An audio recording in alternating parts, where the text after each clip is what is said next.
یہ راکٹ نہ کوئی نیا خلائی مشن تھا، نہ اس میں کوئی خلاباز سوار تھا، اور نہ ہی یہ کوئی سائنسی آلہ تھا، بلکہ ایک ایسا راکٹ جس نے 1.5 سال پہلے اپنے کام کو مکمل کر لیا تھا،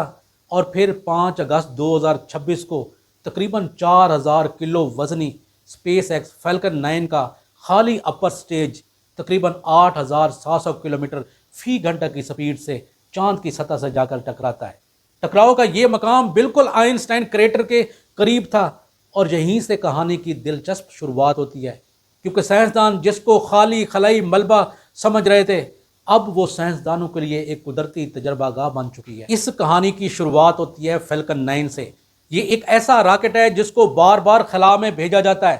اور فیلکن 9 کو 15 جنوری 2025 کو فلوریڈا سے ایک خلائی مشن کے لیے روانہ کیا جاتا ہے، اور یہ خلائی مشن تھا 2 قمری لینڈرز کو زمین کے مدار سے نکال کر چاند کی سمت روانہ کرنا۔ اس راکٹ نے اپنا بنیادی مشن کو مکمل کر لیا تھا، اور پھر اس کے بعد اس راکٹ کا خالی اپر سٹیج وہیں پہ خلا میں رہ جاتا ہے، اور عموماً ہوتا بھی یہی ہے کہ جب راکٹ اپنا کام مکمل کر لیتا ہے تو اس کا اپر سٹیج وہیں پہ خلا میں ایک خاموش اور لمبے سفر کے اوپر نکل جاتا ہے۔ لیکن اس دفعہ کہانی بالکل بھی مختلف تھی۔ تقریباً 18 ماہ تک سورج، زمین اور چاند کی گریویٹیشنل فورس اس اپر سٹیج کے اوپر اثر ڈالتی رہی، جس کی وجہ سے اس کے راستے میں معمولی سا فرق آیا، اور خلا میں یہ معمولی سا فرق بھی ہزاروں کلومیٹر کا فرق بن جاتا ہے، اور اسی وجہ سے اس اپر سٹیج کا راستہ چاند کی سطح سے جا کے ملتا ہے۔ اور پھر اس کے بعد 5 اگست 2026 بدھ کا دن آتا ہے۔ راکٹ کا یہ خالی اپر سٹیج تقریباً 8700 کلومیٹر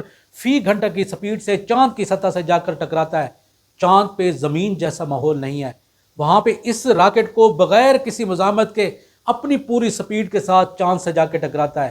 جس سے آئنسٹائن کریٹر کے ساتھ ایک نیا کریٹر اور لونر ڈسٹ پیدا ہوتی ہے۔ ہو سکتا ہے آپ میں سے کوئی یہ سوچ رہا ہو کہ جب اتنی بھاری چیز اتنی سپیڈ کے ساتھ چاند کی سطح سے جا کر ٹکرائے گی تو وہاں پہ ضرور کوئی دھماکہ ہوا ہوگا، لیکن حقیقت بالکل بھی اس کے برعکس ہے۔ وہاں پہ امپیکٹ فلیش بالکل کمزور اور اس کے بعد ایک مختصر عرصے کے لیے تھا، جس کے کیمیکل اور ویژول سگنیچرز کو سائنسدانوں نے آبزرویشن اور اسپیس کرافٹ کی مدد سے تلاش کیا ہے۔ چاند کی سطح پر جب بھی کوئی ایک نیا گڑھا بنتا ہے تو وہ سائنسدانوں کے لیے صرف ایک گڑھا نہیں ہوتا، بلکہ ایک قدرتی ریکارڈنگ بن جاتا ہے۔ اس لیے جب بھی کوئی چیز چاند کی سطح سے جا کر ٹکراتی ہے تو اس کی مٹی ہزاروں سمت جا کے اچھلتی ہے۔